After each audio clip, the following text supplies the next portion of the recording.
काही दिवसात शाळा सुरू होणार असल्याने चिंचघर कुडूस परिसरात शिक्षण घेणारे जवळपास 6 ते 7 हजार विद्यार्थी जीव मुठीत घेऊन वाडा भिवंडी महामार्ग ओलांडत असतात। वाडा भिवंडी महामार्गावरील सर्वात व्यस्त असलेला व गजबजलेला नाका म्हणून कुडूस नाक्याची ओळख आहे।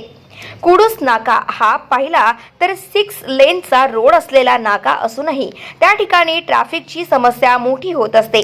नाक्यावर असलेले अनधिकृत टपऱ्या व फेरीवाले बसत असल्याने ट्रॅफिक जाम तर होतेच, त्यातच अनेक ठिकाणी अपूर्ण मोर्या आणि खोदलेले रोड असल्याने हा महामार्ग अरुंद झाला आहे।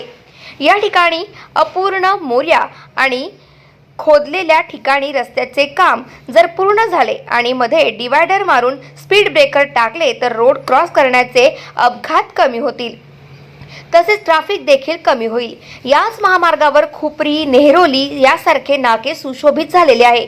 ते नाके कुडूस नाक्यापेक्षा छोटे आहे आणि अरुंद आहे। मात्र कुडूस नाका मोठा असूनही यामध्ये डिवायडर नसल्याने आणि स्पीड ब्रेकर नसल्याने रोड नागरिकांचा रस्ता ओलांडताना क्रॉस असताना अपघात मोठ्या प्रमाणात होत आहे। यासाठी आपण सार्वजनिक बांधकाम विभागाचे अधिकारी आणि ठेकेदार यांना सांगून कुडूस नाक्यावर मधला डिवायडर आणि स्पीड ब्रेकर टाकून द्यावे।